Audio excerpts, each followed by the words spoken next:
Hello दोस्तों, नमस्कार, आदाब, स्वागत है आप सभी भाइयों का ज़िया स्टाइल में। दोस्तों, जैसे कि हमने काइट कटिंग, काइट फाइटिंग, उसकी एक वीडियो भेजी थी।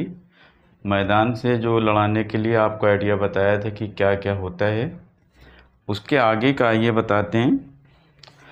जब हम लोग कभी भी वहाँ पे जब जाते हैं, जो ये पार्ट 2 है वो पार्ट 1 था।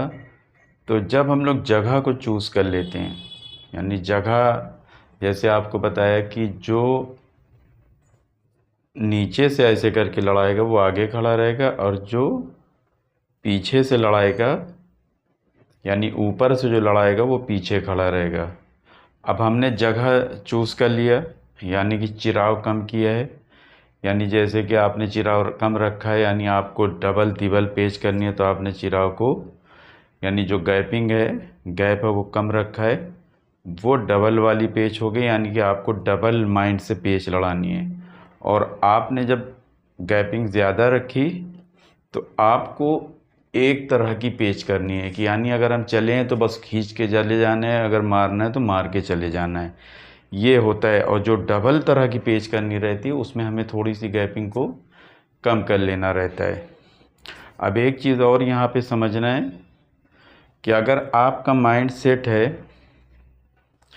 कि आप डबल पेच करने वाले हो, ठीक है, तो जब पेच होने लगती है, अगर पतंग रिंग के अंदर लड़ रही है, यानी आपने देखा होगा टूर्नामेंट में जो रिंग रहती है उससे आप भाग नहीं सकते, क्योंकि 4 आदमी वहाँ पे देखने वाले खड़े रहते हैं।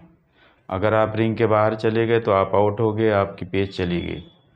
और अगर आप रिंग के बगैर लड़ा रहे हैं, जो आम तरह से लड़ती है पतंग, उसमें क्या होता है कि आपने गैपिंग कम रखी, यानी आपका माइंड सेट है गैपिंग कम रखी, और अगले वाले को एक रास एक बार में ही पेच करनी है।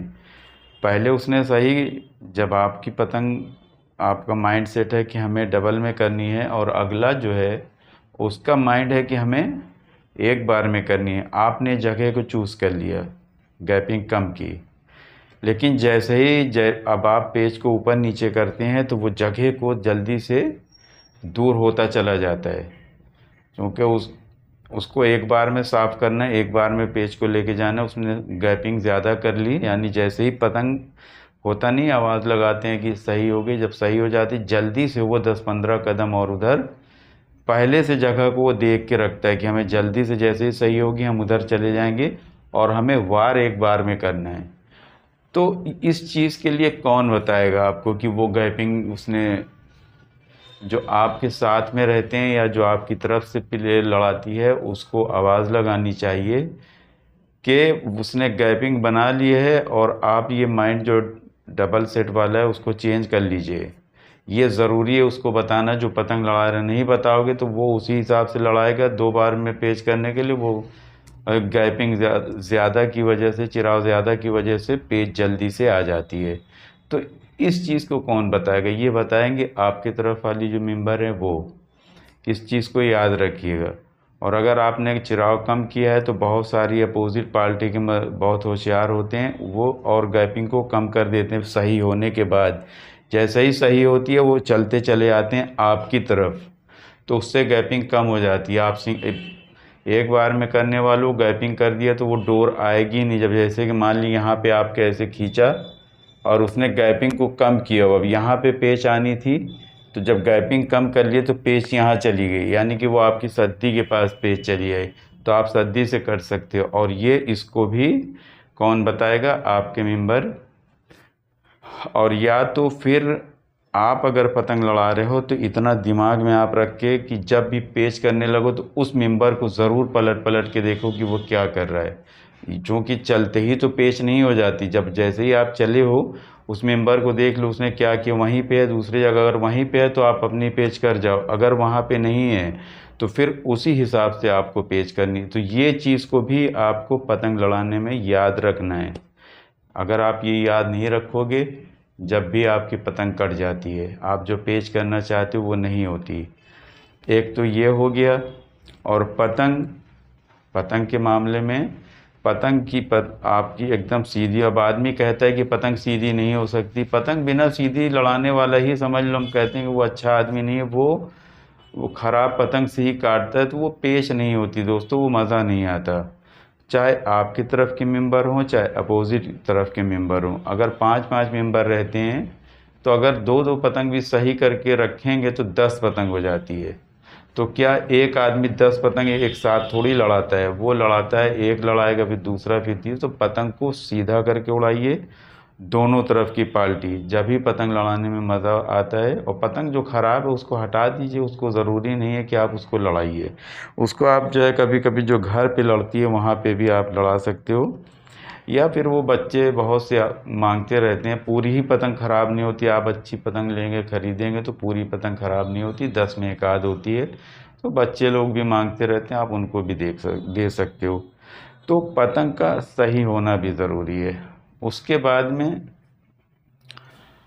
जगह जो होती है कि ये आपके दिमाग में होना चाहिए कि जगह का सही होना, कि हम जहाँ पे खड़े हुए हैं ऐसा तो नहीं कि वो दिखने में पीछे वो लग रहा है लेकिन हकीकत में वो जब हम घुसेंगे तो वो लेवल में आ जाएगा। ये सब चीज़ों को भी देखना पड़ेगा कि जब आप घुसेंगे तब भी आप आगे रहें और वो पीछे रहे, तो पेच उसी हिसाब से सही बनती है। तो मैदान से पतंग लड़ाने में एक चीज़ को नहीं देखा जाता, बहुत सी चीज़ों को देखा जाता है। ठीक है, ये सिर्फ हम आपको ये सेकंड जो पार्ट है इसमें यही समझाना चाहते हैं कि वहाँ पे क्या होना चाहिए। अभी पेच हम आप लोगों को नहीं समझा रहे हैं, मेन चीज़ है ये समझाना कि क्या क्या चीज़ वहाँ पे देखना रहता है। और ये अक्सर होता है जब हम लोग कभी मैदान में जाते हैं तो अक्सर आप देखें कि जगह हम लोग नहीं देखते ज़मीन में और घास वगैरह उगी रहती है। आपने देखा होगा घास भी उगी रहती है। तो कोशिश करें कि ऐसी जगह पे खड़ें जहाँ पे कम घास हो। घास तो रहनी ही रहनी है, चूँकि पेड़ जहाँ से लड़ाते हैं वहाँ घास रहती है। तो चूँकि डोरी कभी कभी ऐसा होता है कि ऐसा मुड्ढा बन जाता है कि मजबूर हो जाता है इंसान फंसाने के लिए।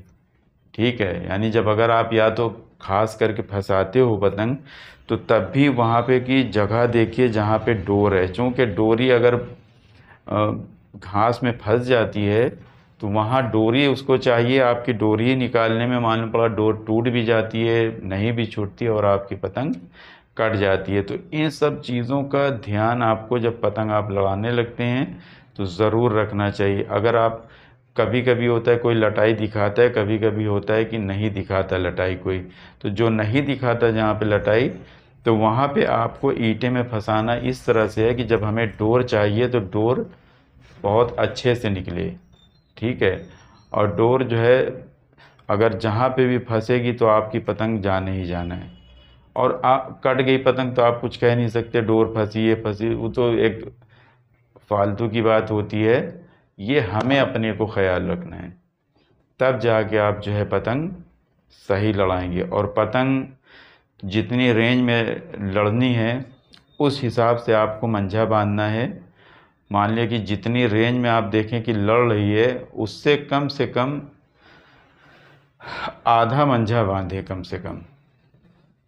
और अगर आपको डर है कि हम सद्दी से कट सकते हैं तो आप जितने पे लड़ उसका 3 हिस्सा मंझा बांधिए। और आप अगर बहुत कम मंझा बांध के लड़ाते हैं तो ये डर बना रहता है कि अगर वो धंस के आ जाएगा तो हमारी सद्दी से पतंग कट सकती है। तो आप फिर उसी हिसाब से ज़्यादा मंझा बांधिए। तो ये मैदान का मामला होता है, जितना हम लोग घर पे मंझा बांधते हैं उतनी उतनी डोर से मैदान से पतंग कट जाती है। जब कोई आदमी ऐसे चढ़ के आता है तो उससे डोर डोर से पतंग जो है अक्सर करके कट जाती है, सद्दी से भी कट जाती है। और कभी जब आप देखें कोई ख़राब पतंग उड़ाए रहता है तो उसकी पतंग ख़राब की वजह से भी कट जाती है, और या तो कभी कभी ख़राब पतंग की वजह से वो काट लेता है। तो इतनी बातें आपको हर हाल में पतंग उड़ाते समय आप अपने पतंग को ज़रूर चेक कर लीजिए कि कहाँ पे टेपिंग करनी है।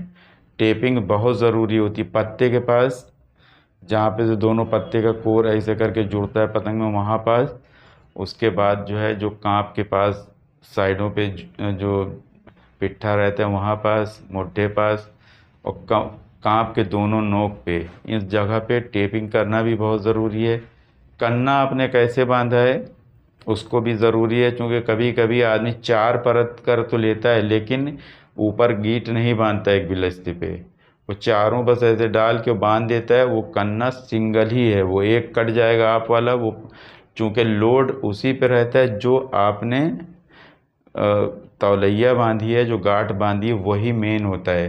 वो चार धागा बांधने से नहीं होता। लेकिन चार बांधा जब चारों को गिट्ठी बांध देंगे ऊपर एक बिलिस्ते पे, तब वो कन्ने जो कांप के साथ बंधा वो चौहरा होता है, उसको बोलते हैं।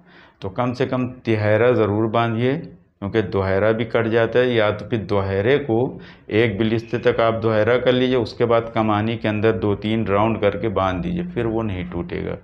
तो इस तरह की इतनी ज़्यादा जो है आपको मैदान के अंदर पतंग लड़ाने के टाइम जानकारी रखनी है। और उसने पौना पतंग उड़ाई है कि मझोली उड़ाई है कि अद्धा उड़ाई है, इन सब चीज़ों की भी जानकारी रखना है। कभी कभी होता है कि हमारी अद्धी पतंग है और हम ऐसे करके चलते हैं, हम सोचते हैं कि हमारी अद्धी है और उसकी भी अद्धी है, तो कभी कभी पौना भी उड़ाए रहते हैं तो हमारा मुंह कट जाता है। यानी हम ऐसे चले, उसने यूँ ही रख दिया तो हमारा मुंह कट जाता है। और छोटी पतंग बड़ी वाली से कम ही रहती है, चाहे भी वो जितना लगे कि लंबी है वो कम रहती है। इन सब बातों का भी आपको हमेशा ध्यान रखना है। सद्दी 6 नंबर की जो मेन होती है वो 6 नंबर की होती है। सही मानों में 6 नंबर दूर भी लड़ जाती है, कम पे भी लड़ जाती है। लेकिन अगर आप 300-400 गज पे लड़ाते हैं तो आप पीछे की तरफ मोटी सद्दी बांधें, जिसमें आपको खींचने में बहुत फास्ट खींचती है। और अगर आप लड़ाते हैं 700-800 गज पे तो 6 नंबर की सद्दी ज़्यादा बेटर है। तो इतनी चीज़ें आपको मैदान के अंदर।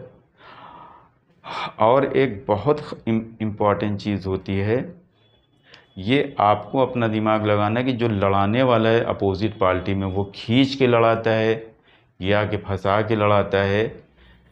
इन चीज़ों का भी ध्यान रखिए, क्योंकि ज़्यादातर लोग जो है कोई कोई खींच के लड़ाते हैं, कोई फंसा के लड़ाते हैं। तो इतनी बातों का जो हमने पहले वीडियो भेजी थी, आप उसको भी देखिएगा।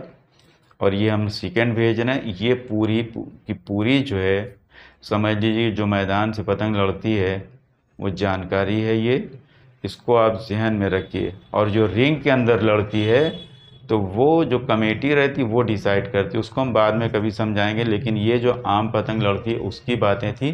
तो देखते रहिए, सीखते रहिए जे स्टाइल। शुक्रिया, धन्यवाद, जय हिंद।